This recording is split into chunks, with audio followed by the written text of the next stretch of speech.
অনুপাত ও সমানুপাতের বেসিক যে প্রথম দিকের যে ম্যাথগুলো আছে, যে অঙ্কগুলো আছে, সাধারণত একদম বেসিক লেভেলের যে প্রশ্নগুলো করা হয় সেগুলো হচ্ছে অনুপাতের অবস্থান নিয়ে একটা প্রশ্ন করা হয়। তো এটা খুব ইজি একটা টপিক।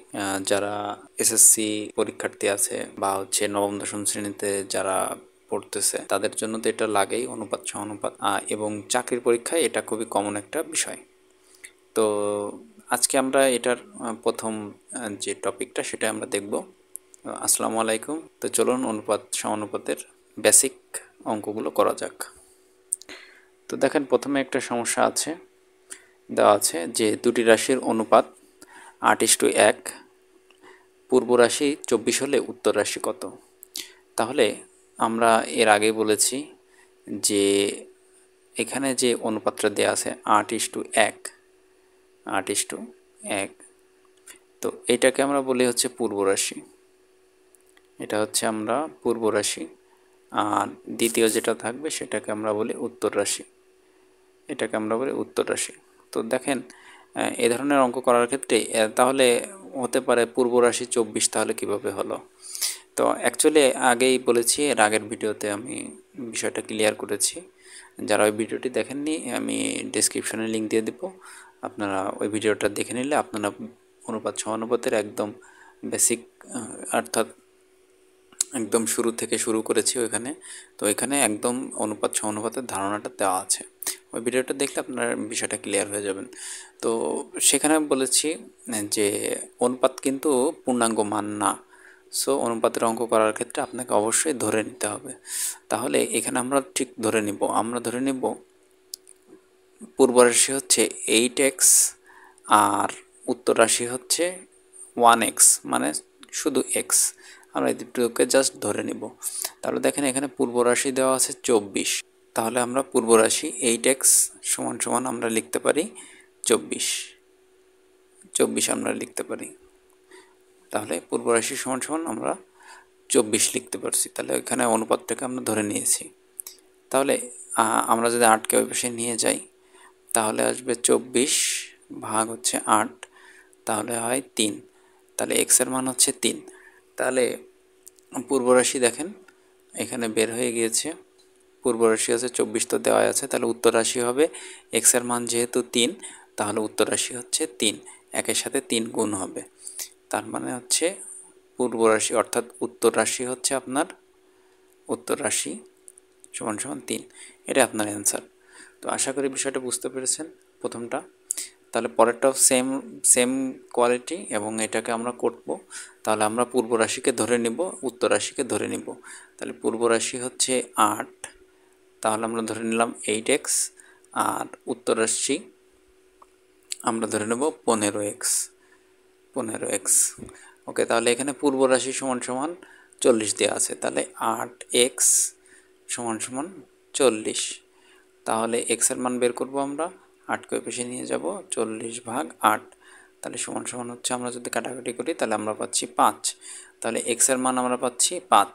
তাহলে এক্সের মান যদি 5 হয় তাহলে উত্তর রাশি হবে 15-র সাথে 5 গুণ হবে। 15-র সাথে 5 গুণ করলে আমরা পাবো হচ্ছে 75। তাহলে 75ই হচ্ছে আমাদের অ্যান্সার, উত্তর রাশি তাহলে 75। আশা করি বুঝতে পেরেছেন। তো এবার যে সমস্যাটা আছে সেটা হচ্ছে সমানুপাতের ক্রম, অর্থাৎ আপনার সমানুপাত এখানে প্রথম, দ্বিতীয়, তৃতীয়, চতুর্থ, এরকম যে সমানুপাতিগুলো আছে সেগুলোর মানগুলো বের করা।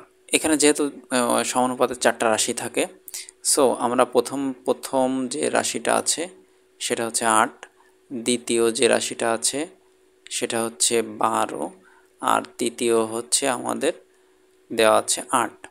তাহলে আমাকে বের করতে হবে হচ্ছে চতুর্থ সমানুপাতিটা কত। তাহলে এখানে একটা ফর্মুলা আমরা ইউজ করব। ফর্মুলাটা হচ্ছে প্রথম গুণ চতুর্থ আর দ্বিতীয় গুণ হচ্ছে তৃতীয়। ওকে, তাহলে এই ফর্মুলাটা মনে রাখবেন, প্রথম গুণ চতুর্থ আর সমান সমান দ্বিতীয় গুণ তৃতীয়। তাহলে এটা একটা শর্টকাট ফর্মুলা, খুব ইজি। এই ফর্মুলাটা মনে রাখবেন, এমসিকিউ করতে আপনাকে অনেক বেশি কাজে দেবে। তাহলে আমরা যেটার মান বের করব সেটাকে আমরা ধরে নেব। তাহলে দেখেন, প্রথমটার মান দেওয়া আছে 8, আর চতুর্থটার মান আমাদের বের করতে হবে, তাহলে এক্স ধরে নিলাম আমরা। আর দ্বিতীয়টা হচ্ছে আমাদের দেওয়া আছে 12, আর তৃতীয়টা দেওয়া আছে হচ্ছে 8। তাহলে দুই পাশ থেকে দেখেন 8 8 বাদ দেওয়া যায়, আর তাহলে এক্স সমান সমান হচ্ছে আমাদের 12। তাহলে চতুর্থ সমানুপাতির মান হচ্ছে 12। তাহলে চতুর্থ সমানুপাতি হচ্ছে আমাদের 12। তাহলে ফর্মুলাটা মনে রাখবেন, প্রথম গুণ চতুর্থ সমান সমান দ্বিতীয় গুণ তৃতীয়। আচ্ছা, তাহলে এটাও ঠিক সেম পদ্ধতিতে এটা করা যায়। তাহলে ওই ফর্মুলায় আমরা ইউজ করব প্রথম গুণ চতুর্থ। তাহলে প্রথমটা হচ্ছে 4, আর চতুর্থ আমরা ধরে নিলাম এক্স, আর সমান সমান দ্বিতীয় গুণ হচ্ছে তৃতীয়। তাহলে দ্বিতীয় হচ্ছে 9/2 গুণ হচ্ছে তৃতীয়, তাহলে হচ্ছে 2। তাহলে দেখেন 2 2 কাটা থাকে, আর 4কে যদি আমরা এই পেশে নিয়ে যাই তাহলে 4x সমান সমান এখানে 2 2 কাটা যায়, তাহলে থাকে 9। আর 4কে যদি আমরা এই পেশে নিয়ে যাই তাহলে x সমান সমান হচ্ছে 9/4। তাহলে দেখেন চতুর্থ সমানুপাতির মান হচ্ছে 9/4, এটাই অ্যান্সার। তো ঠিক এটা পূর্বেরটার মতো ধরে নিতে হবে, এটা আপনারা চেষ্টা করবেন। যদি পারেন তাহলে তো এটা প্র্যাকটিসের মতো, আপনারা প্র্যাকটিস করবেন, না পারলে কমেন্টসে অবশ্যই জানাবেন, আমি সমাধানটা করে দেব। ওকে, তাহলে এখানে যে সমস্যাটা দেখা যাচ্ছে, যদি সমানুপাতে 3টা রাশি দেওয়া থাকে, অর্থাৎ প্রথম দ্বিতীয় তৃতীয়, এর আগে আমরা দেখছি হচ্ছে প্রথম দ্বিতীয় তৃতীয় চতুর্থ 4টা যদি রাশি দেওয়া থাকে তাহলে সেটার আমরা একটা সূত্র দেখেছি। আর যদি সমানুপাত 3টা মান দেওয়া থাকে, তাহলে প্রথম মানটা ধরলাম এ, দ্বিতীয় মান হচ্ছে বি, তৃতীয় মান হচ্ছে সি। তাহলে আমাদের সূত্রটা হবে বি স্কোয়ার সমান সমান এসি, অর্থাৎ দ্বিতীয়টার স্কোয়ার, অর্থাৎ মধ্য সমানুপাতে যেটা থাকবে সেটার স্কোয়ার সমান সমান হচ্ছে প্রথমটা এবং শেষেরটা তৃতীয়টা, এই দুটা গুণ হবে। তাহলে এই ক্ষেত্রে আমরা কি করতে পারি, আমরা এখানে বির মানটা আমরা বের করব। তাহলে এর মান হচ্ছে বি স্কোয়ার সমান সমান হচ্ছে আমরা লিখব 6 গুণ 24। তাহলে আমরা যদি এটা ক্যালকুলেট করি, 6 গুণ 24 144, বি স্কোয়ার সমান সমান 144। তাহলে স্কোয়ার যদি বসে যায় তাহলে হয়ে যাবে 144-এর রুট। 144-এর রুট, 144-এর রুট করলে হয় হচ্ছে 12। তাহলে দেখেন বির মান হচ্ছে 12, অর্থাৎ মধ্য সমানুপাতির মান হচ্ছে 12। এটা আমাদের অ্যান্সার। আশা করি বুঝতে পেরেছেন বিষয়টা। আচ্ছা, এরপরের যে অঙ্কটা আছে এটা খুব ইজি। বলছে একটি ব্যক্তির আয় 2000 টাকা এবং তার 1620 টাকা হচ্ছে ব্যয়। তার সঞ্চিত টাকার সাথে ব্যয়ের অনুপাত কত হবে? তাহলে আগে আপনাকে সঞ্চিত টাকা, সে কত টাকা সঞ্চয় করতেছে সেটা আগে বের করতে হবে। তাহলে এটা খুব ইজি। 2000 থেকে যদি আমরা 1620 টাকা ব্যয় বাদ দিই তাহলে আমাদের আসতেছে 380 টাকা। সে 380 টাকা সঞ্চয় করতেছে। তাহলে আপনার সঞ্চিত টাকার সাথে আপনার ব্যয়ের অনুপাত দেখাতে হবে। তাহলে সঞ্চিত টাকা হচ্ছে 380 ভাগ হচ্ছে সঞ্চিত টাকা হচ্ছে 1620। তাহলে এটাকে আপনারা যতদূর সম্ভব কাটাকাটি করে আপনারা ছোট করে নেবেন। তাহলে এখানে খুব ইজি 0 0 কাটা যায়, আর দেখবেন হচ্ছে তাহলে থাকে 38। তো এটাকে যত ছোট করা সম্ভব তাহলে আমরা একটু ক্যালকুলেট করেই দেখি। 0 0 মনে করেন বাদ, তাহলে আমাদের থাকতেছে 38 ভাগ হচ্ছে 162। তাহলে আমরা যদি 2 দিয়ে কাটাকাটি করি তাহলে 19 দুগুণ 38, আর হচ্ছে 2 দিয়ে যদি কাটি তাহলে হচ্ছে 81। তাহলে 19/81। তাহলে যেহেতু অনুপাত বের করতে বলছে, তাহলে আমরা জানি ভগ্নাংশ মানেই হচ্ছে অনুপাত। তাহলে আমাদের অ্যান্সারটা আসতেছে 19 হচ্ছে 81। তাহলে আশা করি বুঝতে পেরেছেন যে কীভাবে এই ধরনের প্রশ্ন সমাধান করা হয়। তো চলুন পরেরটা দেখি।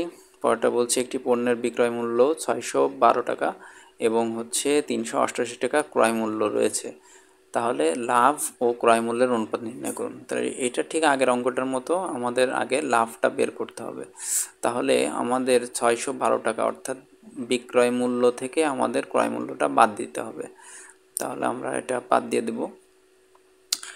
তাহলে হচ্ছে 4, তাহলে এখানে হচ্ছে 2 আর হচ্ছে 224। তাহলে 612 থেকে যদি আমরা 388 বাদ দিই তাহলে আমরা পাচ্ছি 224। তাহলে এইটা হচ্ছে আমাদের লাভ। তাহলে লাভের সাথে ক্রয় মূল্যের অনুপাত আমাদেরকে বের করতে হবে।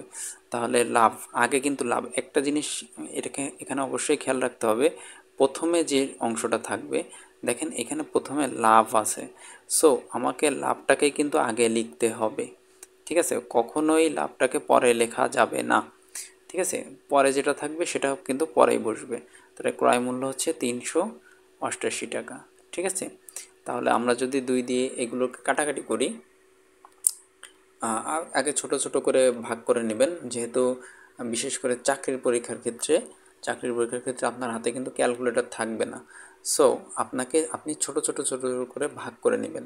ঠিক আছে, একটু সময় লাগতে পারে, কিন্তু আপনি ছোট ছোট করে ভাগ করলে এবং এটাকে যদি আপনি প্র্যাকটিস করতে থাকেন তাহলে দেখবেন যে খুব দ্রুত আপনি করতে পারতেছেন। যত প্র্যাকটিস করবেন আপনার হাত তত বেশি চালু হবে এবং তত দ্রুত আপনি কাটাকাটিটা করতে পারবেন। তাহলে জোড় সংখ্যা মানেই 2 দিয়ে ভাগ করা যায়, সেহেতু আমরা 2 দিয়ে ভাগ করে নিব। তাহলে আমরা পাচ্ছি 112, আর নিচে যদি আমরা ওইটাকে 2 দিয়ে ভাগ করি তাহলে আমরা পাচ্ছি 194। দেখেন আবার 2 দিয়ে ভাগ করা যায়। এইভাবে করে আপনি ছোট ছোট করে ভাগ করে আপনি নেবেন। ঠিক আছে, তাহলে এইভাবে করে আপনি একসময় ছোট ছোট করে ভাগ করতে করতে আপনি আপনার হাত যখন ইজি হয়ে যাবে তখন আপনি অনায়াসে বড় বড় ভাগগুলা খুব সহজেই দ্রুত করতে পারবেন। তো এরপরে আমি পরবর্তীতে এগোচ্ছি না, আপনারা এটা ট্রাই করবেন, কারণ এগোতে গেলে ভিডিওটা অনেক বড় হয়ে যাবে। সো আমরা পরবর্তী প্রশ্নে চলে যাচ্ছি। বলছে একটি মাছ 25% লাভে বিক্রয় করলে ক্রয় মূল্য বিক্রয় মূল্যের অনুপাত নির্ণয় করুন। ওকে, তাহলে 25% লাভে বিক্রয় করলে তাহলে ক্রয় মূল্য এবং বিক্রয় মূল্যের অনুপাত, তাহলে বোঝাই যাচ্ছে যেহেতু পার্সেন্টেজ আছে তাহলে 25% লাভে, তাহলে বোঝাই যাচ্ছে বস্তুটার দাম 100 টাকা যদি হয়, পার্সেন্টেজ মানেই 100, সো তার সাথে 25 টাকা সে লাভ করেছে, তার মানে তার বিক্রয় মূল্য দাঁড়িয়েছে 125 টাকা। তাহলে ক্রয় মূল্য এবং বিক্রয় মূল্যের অনুপাতটা বের করতে হবে। তাহলে আগে অবশ্যই ক্রয় মূল্য লিখতে হবে। তাহলে ক্রয় মূল্য আমরা লিখে নিলাম, আর বিক্রয় মূল্য হচ্ছে 125 টাকা।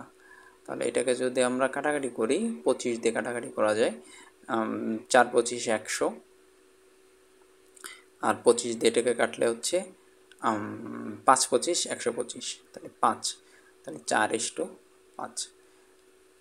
ঠিক আছে, তাহলে এভাবেই আগের অংশটা তো বলেছি যে কাটাকাটি আপনি ছোট ছোট করে কাটাকাটি করার ট্রাই করবেন, তাহলে দেখবেন যে খুব সহজেই আপনি দ্রুত কাটাকাটিগুলো করতে পারতেছেন। যেহেতু চাকরির পরীক্ষার সময় আমাদের কোনো ধরনের ক্যালকুলেটর ব্যবহার করতে দেয় না, সেহেতু কাটাকাটিটা অনেক বেশি গুরুত্বপূর্ণ, এই জন্য কাটাকাটিটা খুব ভালো করে প্র্যাকটিস করবেন। ওকে, তাহলে সর্বশেষ যে অঙ্কটা আমরা দেখতেছি সেটা হচ্ছে 25, আমরা একটু লিখি। 25 হচ্ছে হোয়াট চিহ্ন দেওয়া আছে এবং হচ্ছে উপরেও একটা হোয়াট চিহ্ন দেওয়া আছে 81। এটাকে কিভাবে সমাধান করা যায়, যেহেতু আমাকে এই দুইটা মান চিহ্নিত যে অংশটা আছে এই অংশটার মান বের করতে হবে, সো আমরা এই মান দুইটাকে ধরে নিব। হ্যাঁ, তাহলে 25 ভাগ হচ্ছে আমরা এক্স ধরে নিব, আর উপরেরটাকেও আমরা এক্স ধরে নেব, যেহেতু অনুপাতের ক্ষেত্রে সবসময় আমাদেরকে ধরে নিতে হবে, আর অনুপাত মানেই হচ্ছে ভগ্নাংশ। সো আমরা নিচের এটা পাচ্ছি হচ্ছে 81। তাহলে আমরা যদি আর গুণ করি, আর গুণ এটার সাথে এটা গুণ হবে, এক্সের সাথে এক্স গুণ হবে, আর 25-এর সাথে 81 গুণ হবে, তাহলে এক্স স্কোয়ার সমান সমান, দেখেন এই ক্ষেত্রে যেহেতু আমাদের ক্যালকুলেটর যদি না থাকে তাহলে এটাকে আমার গুণ করার কোনো দরকার নাই। সো এটাকে আমরা কি করব, এইভাবে রেখে দেব, 25 গুণ 81, দ্রুত করার স্বার্থে আমরা এইভাবে রেখে দেব, আমাদের এর পিছনে সময় ব্যয় করার কোনো প্রয়োজন নাই। সো এটাকে আমরা এইভাবে রেখে দিলাম। এবার আমরা যদি এখানে স্কোয়ারটাকে এই পাশে নিয়ে যাই তাহলে আমাদের অবশ্যই রুট হয়ে যাবে, তাহলে আসতেছে 25 গুণ 81। তাহলে দেখেন 25কে যদি আমরা রুট করি তাহলে আমরা পাবো 5, আর 81কে যদি আমরা রুট করি তাহলে আমরা পাবো 9। ঠিক আছে, 9 নং 81 আর হচ্ছে 5 5 25, সো 5 এবং 9, তাহলে 5 এবং 9 যদি আমরা গুণ করি তাহলে আমরা পাবো 45। তাহলে এটাই আমাদের কাঙ্ক্ষিত অ্যান্সার। তাহলে এভাবেই আপনারা খুব সহজেই অনুপাতের অঙ্কগুলো খুব দ্রুত করতে পারেন। তো এর পরবর্তী ভিডিওতে আমরা হচ্ছে অনুপাতের আরেকটু বেসিক লেভেলের অঙ্কগুলো দেখব। ছোট ছোট যে অঙ্কগুলো আছে, অনুপাতগুলো কিভাবে সাজানো যায়, মিশ্র অনুপাত কীভাবে করা যায়, সেই বিষয়গুলিগুলো দেখব। তো ভিডিওটি যদি ভালো লাগে তাহলে ভিডিওটিতে অবশ্যই লাইক করবেন এবং অন্যদের সাথে অবশ্যই শেয়ার করবেন।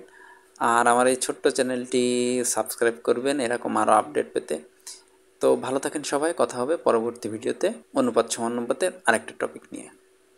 আল্লাহ হাফেজ।